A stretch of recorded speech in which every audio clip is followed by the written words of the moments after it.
Hey everyone, welcome to an all new episode of What I Watched Last Week. This is the episode December 2nd to December 8, 9.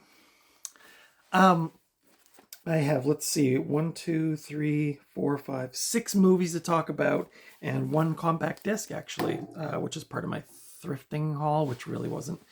I only picked up a couple of things this week, but the first movie I'm going to talk about today is another Christmas movie. Yes, it is a horror Christmas comedy film, Krampus, from 2015. This was directed by Michael Dougherty, who also did the Trick or Treat movie from like 2009-ish.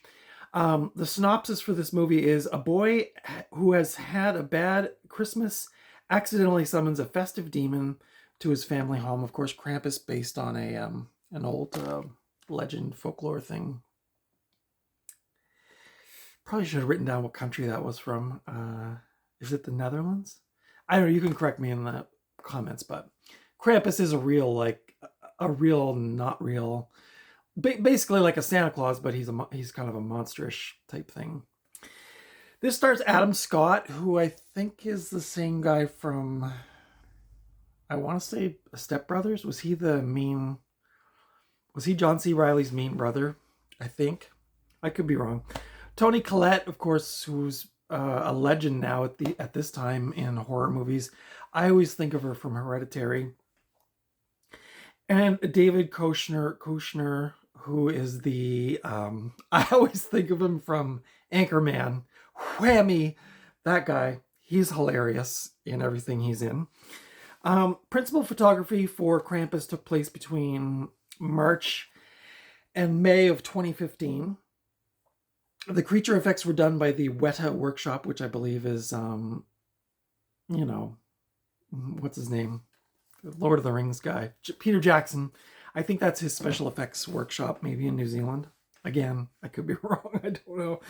The budget for this film was $15 million and it made $61.5 million at the box office.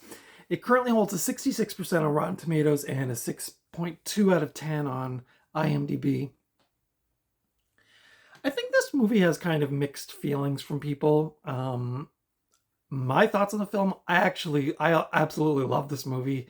I know it's not amazing. I know it's not the best film, but I think it's clever. I think it's fun, moreover, because I'm so tired of depressing crap. And when I first saw this probably about 4 or 5 years ago, I thought, here's like a fun sort of Christmas themed monster movie. It gave me the sort of like not quite Gremlins feels, but it was just a fun movie, and I really like the atmosphere of it. It's set, the little boy in the movie, he does a list for Santa Claus, and his relatives come to visit, and they're like a couple years older than him, these teenagers, and they make fun of him. So he rips up his letter and he throws it out the window, and that's what summons Krampus.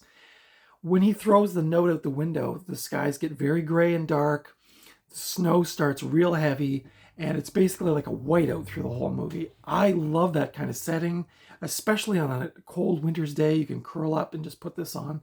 It's just a fun movie. There's lots of good, funny comedic moments. There's the relatives coming over for Christmas, and Toni Collette rolling her eyes like, oh my God, here we go. She keeps saying to herself, remember, it's Christmas. It's Christmas. So she's trying to keep her cool in amongst all this craziness. Little does she know what's to come. I thought the special effects were pretty good. I think a lot of it's practical. There's gingerbread men that come to life and try to kill characters. There's a killer teddy bear. There's, of course, Krampus is in there. He jumps from rooftop to rooftop. I thought that was so cool looking. I love stuff like that. So yeah, I give this movie a big thumbs up. Actually, I was at a thrift store the other day and somebody was buying that movie, and I got into a conversation with the person said, oh, I'm trying to get my kids some Christmas horror movies to try to get them into the spirit and, have a good time in that. And I said, like, Krampus, one of my newer favorites of the last 10 years, obviously. But yeah, great little movie, super fun, super cozy for a snowstorm, winter's night, especially before Christmas or around Christmas. just a really good time. So highly recommend Krampus if you haven't seen it. I know there's a lot of other Krampus movies that are not related to this one, so beware of that. Because there are a lot of like spin-offs and things like that. There's the killer teddy bears there with the great big teeth. There's Krampus's hand, I believe. Yeah, great fun. Throw that into the bin. So yeah, recommend that one. The next film up I got is a kind of a no-brainer, and I wasn't sure if I was going to talk about it just because it's been talked about so much, but it's 1984's Gremlins, directed by Joe Dante. The synopsis for this movie, if you've never seen this, I don't know why you haven't seen this. Look at the cool embossed slipcover. A young man inadvertently breaks 3 important rules concerning his new pet, and unleashes a horde of malevolent, mischievous monsters on a small town during Christmas. This was directed by Joe Dante, of course, legendary horror director and director in period. This stars Zach Galligan, the ever-lovely Phoebe Cates, Hoyt Axton, who I believe passed away, Howie Mandel as the voice of Gizmo, and Corey Feldman, which 84, so this was just before Gremlins, I guess, so I don't know if that was Corey Feldman's first movie, but he looks very young in this movie. This was written by Chris Columbus, who you probably recognize that name from the 80s and 90s. He directed Adventures in Babysitting, Home Alone 2. I think he also did Home Alone 1, Mrs. Doubtfire, and like so many other, like, if you see Chris Columbus's name in the credits, you're pretty much guaranteed it's going to be something good. He's just really good at writing and directing and everything. The executive producer on Gremlins was, of course, Steven Spielberg. Apparently, this movie was heavily criticized for some of its violent sequences, and this was the same year as Indiana Jones and the Temple of Doom. And with the criticism, I guess Steven Spielberg approached the MPAA about creating a new rating, which became PG-13. So I think these movies were like the original PG-13 movies, and then, of course, now it's pretty common to have PG-13, but back then, I think these movies were originally rated PG, and then after, people saw them get all uppity because of the violence and this, the gory stuff in Indiana Jones, they came up with this new rating thing. So this is one of the first films to get that new rating. Now, this was cool. I did not know this until I started doing my research, but apparently Steven Spielberg wanted Tim Burton to direct this after he saw Tim Burton's short film Frankenweenie. Could you, after I read that, I was just trying to picture in my mind, like, a Tim Burton Gremlins. Oh my God. Like, this would have been unbelievable. I mean, it's great. Joe Dante did an amazing job, don't get me wrong, but imagine Tim Burton's kind of like gothy dark flair on this. I don't know. I think it would have been really cool, but interesting to kind of, if you're a film buff, to kind of imagine what that's like. The budget for this film was $11 million, and it made $212.9 million at the box office. There is an embossed gizmo. So yeah, this made big money at the box office. It has an 86% on Rotten Tomatoes and a 7.3 over 10 on IMDb. My thoughts on this film: Gremlins, a Christmas classic for me. I always watch this every year. I watched it the other night. Always gives me joy to revisit this movie. This is the 25th anniversary edition from Warner Brothers. I got this for $5 sealed, probably about 3 or 4 years ago. Great little edition. The picture looks great on it. Here's the look at the inside, which is the same as the cover art, but I actually like that image. For those of you who have seen it, obviously know that Gizmo's the little cute one with the little cute voice, the Howie Mandel, the little...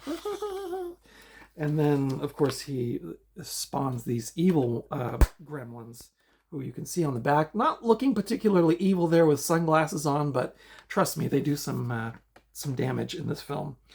But yeah, just a fun, again, much like Krampus, just a fun, Christmassy kind of movie. Great to put on during a snowstorm or a snowy, cold night.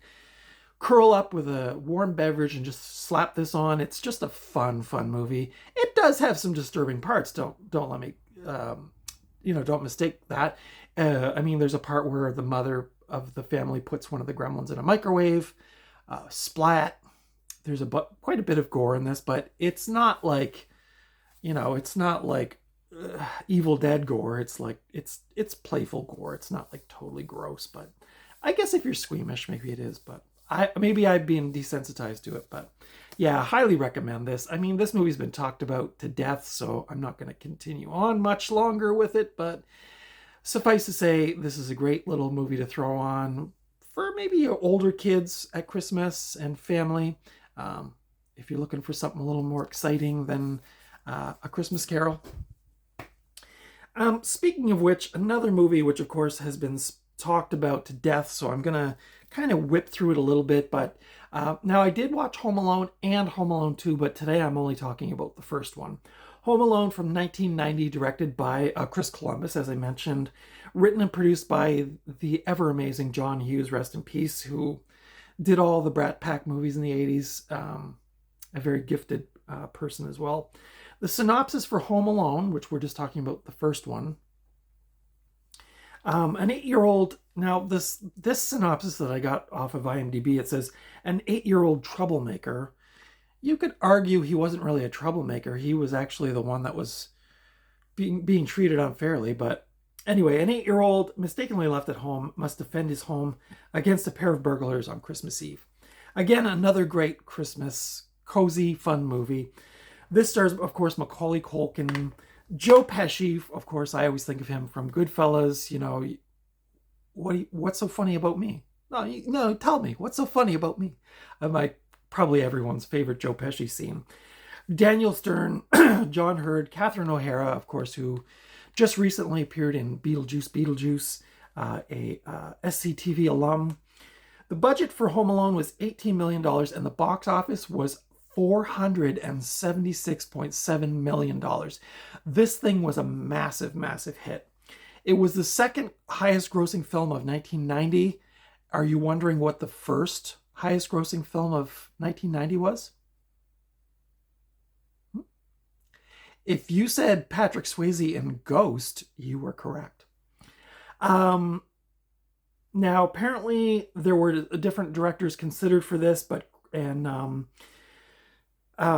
John Hughes, I think, turned to Chris Columbus, who had just, apparently, I didn't know this either, had just left directing National Lampoon's Christmas Vacation, because apparently he was having some personality clashes with Chevy Chase, and according to Columbus, he said that Chevy Chase treated him like dirt. I've heard some things about Chevy Chase not being so pleasant on set, but I obviously don't know the man, and have never been on one of his sets, so I really can't say. But apparently that's what was going on there. So John Hughes went over and got Chris Columbus to direct this, and I think that was a good move. I was looking at the director for Christmas Vacation. I didn't recognize the person's name, which was weird because normally you think you would know that. Now, John Hughes, I think, was involved with the Vacation movies too, but I could be wrong again. This old brain is starting to get a little weary. Another interesting fact is that John Candy was only paid $414 for his participation in Home Alone.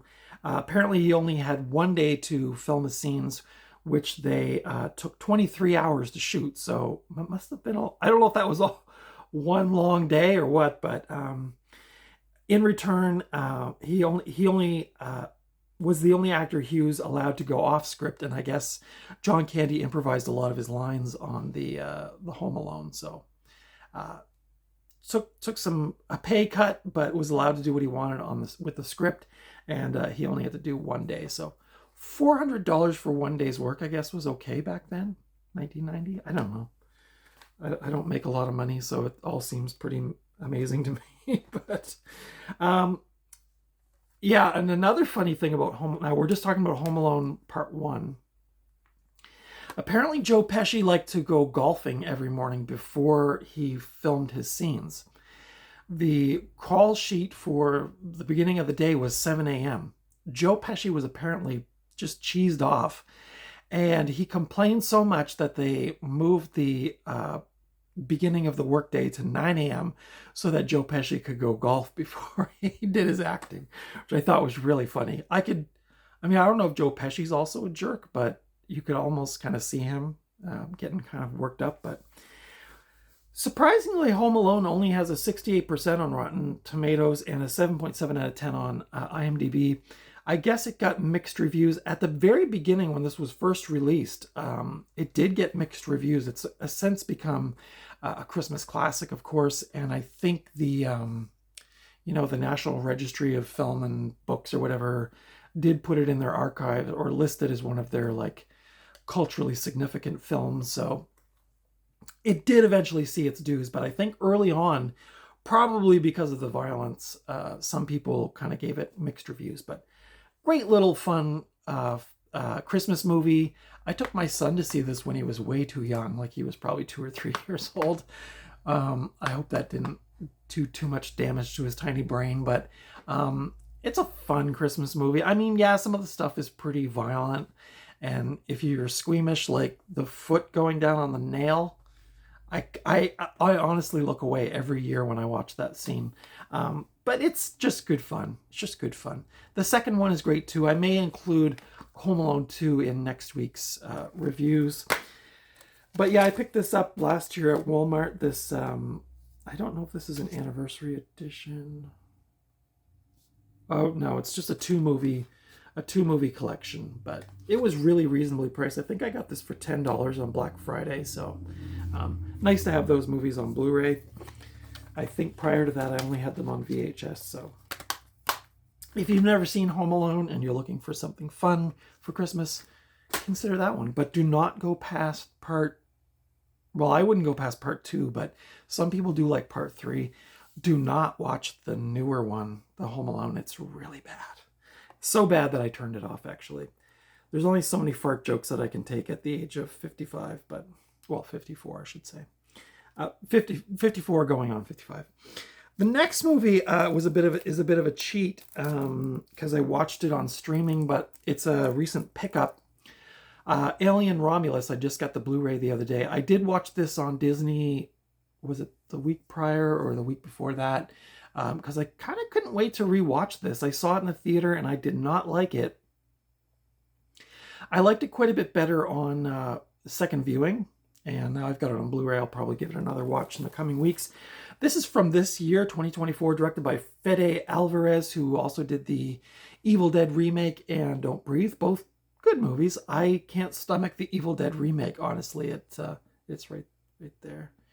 I rewatched that a couple of years ago, and honest to God, I thought I was going to be sick. It is.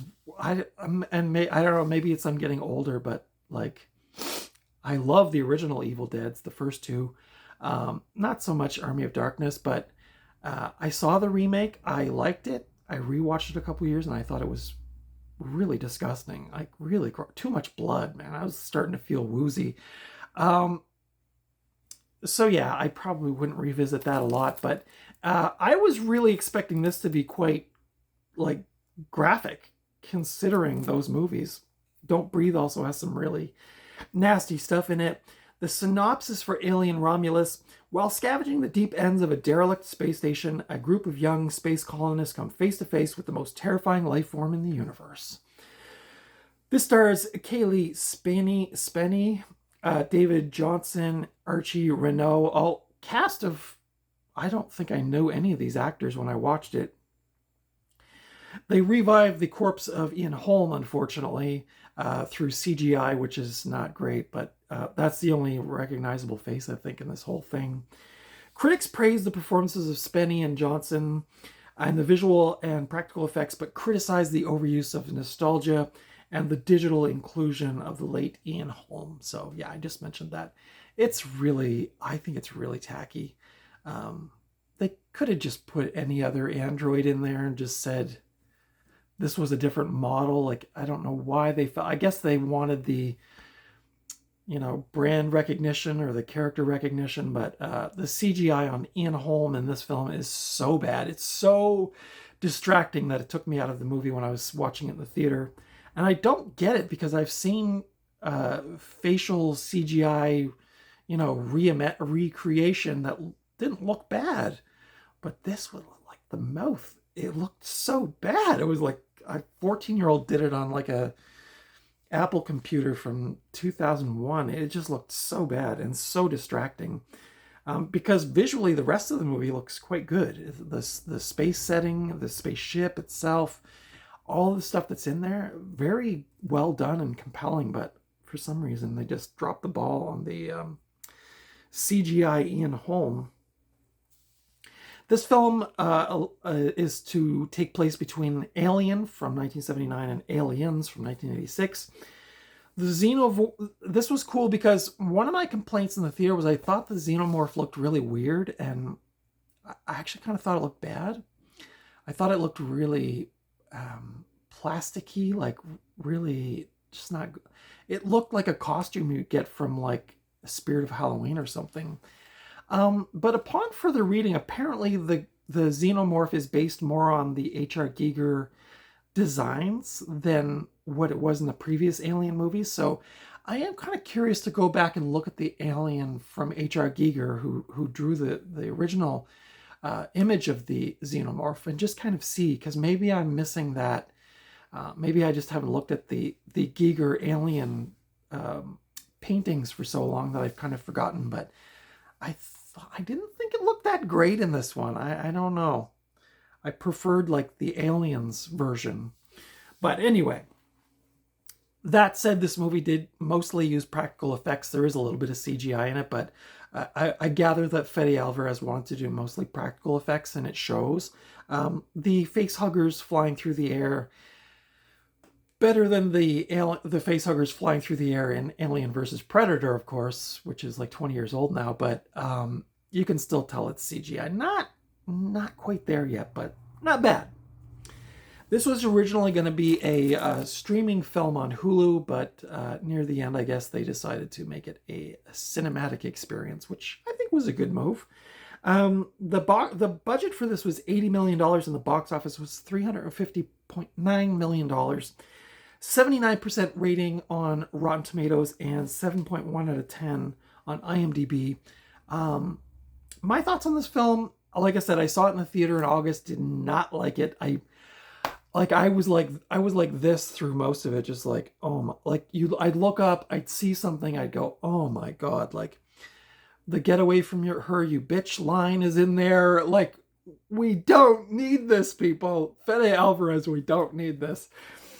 Being produced by Ridley Scott, I guess they were playing it safe, and it's also a Disney production, so I guess that stuff had to factor in, but we just didn't need all of these. Like, you see the pods from like Prometheus. I don't want to spoil too much of it, but there's a creature in there that like, when I saw this in the theater, it just turned my stomach. I was like, oh my God, I can't believe we're doing this. That said, though, the bulk of the movie was great. The first half is excellent. The whole, like, they're on the mining planet that's being run by Weyland-Yutani, and they escape to this derelict spaceship, and the mood and the colors and everything is excellent. Like, it blends so well with the first two Alien movies, and I thought, here we go. Like, honest to God, like the first half an hour, 45 minutes in the theater, I was like, oh my God, this is going to be awesome. And then, now upon rewatch, I will say I liked it much better. There's a scene with zero gravity with the aliens' acidic blood, which is quite cool, quite original in the Alien worlds. The acting's not bad. I think I was thrown off a little bit too when I first saw this, because it's all like teenagers or like young people. The original Alien, I don't think those people were in their teens or early 20s. I mean, I just don't think they were. At first I was like, oh my God, are they going to do this like superimpose like Scream like onto like the Aliens franchise, like they do with so many of these movies, like Evil Dead, now it's got kids, and like all these movies where they have to, like, I guess, appeal to the teenage market, but it turns me off, really. But that said, this cast was really good. I didn't like the android in it in first viewing, but I came to appreciate him more in the second watching. Kaylee Spinney or Spaney is excellent. I thought she was great. They are apparently making a second one, so I hope she comes back. And yeah, because yeah, I hope she comes back. I can't remember what happens, but I'm getting old, guys. But I hope she comes back because I really enjoyed her performance. I thought she really kind of held the movie together because some of the other actors were not that great and their accents were really hard to understand. At points, I put on the subtitles because I had no idea what they were saying. But yeah, cool movie. If you're an Aliens fanatic, you'll probably find things in this to love. If you're like me and you're getting a little old and a little grumpy, you might be like me and be like, oh my god, come on. But give it a chance, or give it a second chance. It's not a bad movie. Alien Romulus. So yeah, I didn't bother getting the 4K because I think Blu-ray's fine for me. A 4K in Canada here is about $35 plus tax. I just can't justify that. The last movie I watched was a VHS movie and also a pickup this past week, and that was 1998's Lost in Space, which I got for a measly $1 Canadian. There's the cast looking very serious. Look at Matt LeBlanc in the back.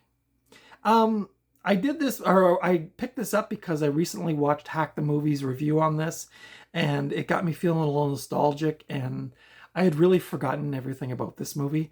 Here's a funny thing. I don't know if any of you out there remember this, but in Canada, maybe in the States too, there was back in the early 2000s, there was a promotion where you could buy a box of cereal and it would come with a free DVD. And Lost in Space was one of the movies. And so me and my son and my partner at the time were trying to collect them all. I think there was like Jim Carrey's The Mask was one of the other ones, and maybe the first Spy Kids, and Lost in Space was one of the other ones. So we did get it in our cereal box, the 1998 Lost in Space. I don't know. Yeah. This was directed by Stephen Hopkins, who also directed A Nightmare on Elm Street Part 5, as well as Predator 2. The synopsis for Lost in Space is the Robinson family was going into space to fight for a chance for humanity. Now they are fighting to live long enough to find a way back home. This stars Gary Oldman, William Hurt, Matt LeBlanc, Mimi Rogers, Heather Graham. The plot, of course, adapted from the 1965 to 1968 CBS television series of the same name, which I was never really a big fan of when I was a kid, but this was not a well-liked movie. Roger Ebert gave the film a rating of 1.5 out of 4, calling it a, quote, dim-witted shoot-'em-up, unquote. That said, the Lost in Space film from 1998 did receive 6 Saturn Award nominations, including Best Supporting Actor for Gary Oldman. However, it did also get a bunch of nominations for the Razzie Awards. The budget was $80 million, and the box office was a paltry $136.2 million, so it did not do well at the box office. Lost in Space from 1998 currently has a 27% on Rotten Tomatoes and a 5.2 out of 10 on IMDb. My thoughts on this film, rewatching it all these years later, it's okay. It's not great, but if you're looking for one of those kind of cheesy late 80s sci-fi movies like, I don't know, Soldier, or I'm trying to think of some of those other ones like Alien Resurrection. It's in that kind of time frame, so the CGI is not good. I know Hack the Movies really hacked up the beginning with the CGI, which was really bad, and I agree with them. Don't open your movie if the CGI is not that good. The opening scene is like a space battle, and it looks almost worse than like a Star Trek episode, honestly. But it's a fun little romp if you're just looking to turn your brain off and just go into outer space. The actors are good. Gary Oldman is such a good actor, and I know in here he's trying to, because he's the bad guy in the movie, he's overextending himself. Like he's putting way too much effort into this for what it is, I think. William Hurt. They're such serious actors, and you put them in something like this, and they're just giving it their all, but the movie just doesn't quite match their level of acting chops. But God bless them anyway. Gary Oldman, I love him, and he's just spot on in here as the bad guy. You buy into his bad guy character, but like I said, it's just too much for this movie. I think he could have toned it down a bit, but it's just kind of a fun, cheesy, like the Planet of the Apes remake, I would say is on par maybe. I do have a soft spot for that kind of late 90s cheesy, like everything's green or blue sci-fi kind of era. I mean, The Matrix obviously was one of the better of the lot, but kind of in that era. But yeah, I did think of Planet of the Apes remake from Tim Burton when I was watching this. I thought this is pretty on par with something like that. But if you like science fiction, if you're a fan, well, if you're a fan of the original TV show, you probably don't super love this movie, but I'm sure it has its fans. It's fun. It's just turn your brain off and just go to space with Gary Oldman. And then the last thing I watched, which I'm not going to talk about, is Planes, Trains, and Automobiles. The reason I'm not going to talk about it is because if you go back in my playlist of Mainstream Mondays, I did a review of this a year or two ago, so you can go hear my thoughts on this film. Another holiday classic, another sort of a Thanksgiving, or not sort of, it is a Thanksgiving movie. So I watched this the other night. Always love watching this movie. It is a family movie, though there is one scene where there's about 20 F-bombs right in a row. So if you have little kids, probably not for them, but older kids and up. Kind of a fun little feel-good Thanksgiving holiday kind of movie. But like I said, go back in my playlists, Mainstream Mondays, and you will find my full thoughts on Planes, Trains, and Automobiles. That's it for me for today. Next week is crazy for me, so I'm hoping to do a video, but I cannot promise. I might have to just pick one movie and do like a sort of a one-off review because I've got a lot coming up as far as work and the holidays and other personal things happening. So I will do my best, but if not, I will attempt to be back maybe the Monday before Christmas. Maybe I'll do like a special holiday episode or something like that. But let me know your thoughts in the comments below on these films, what you thought of them, if you liked them, if you did not like them. And consider subscribing if you haven't already. My subscriber count is weird. It's like it keeps bouncing between 588 or 587 and 590. It just keeps going up and down and up and down. So when it goes to 590, I'm all excited because I'm like, I'm almost at 600. But anyway, that's just the nature of YouTube and people's tastes and things like that. I unsubscribe and resubscribe to things all the time, so I get it. You can follow me over on Instagram at Night Owl Video. If you want, I'm not super active on there, but you know, it's there. Feel free to leave a comment. I love hearing from you guys. And until next time, I will see you at the thrift store or at the video store or just out and about somewhere. Be safe out there. The winter storms are starting and the crazy, I shouldn't say that. The spirited Christmas consumers are abound everywhere. So be careful in the parking lots and on the streets because people don't care. They're just going to get their presents and if you're in their way. So be careful. Like I said in my last video, don't spend too much money. Don't go crazy. Do what you like. If you don't want to do a lot of stuff, that's okay. If you want to put your Christmas tree lights on and leave them up all day and night, well, don't waste energy, but enjoy yourself in a safe and pleasant way. And that's it. So thank you so much for watching. Until next time, I'll see you in the next video, and goodbye.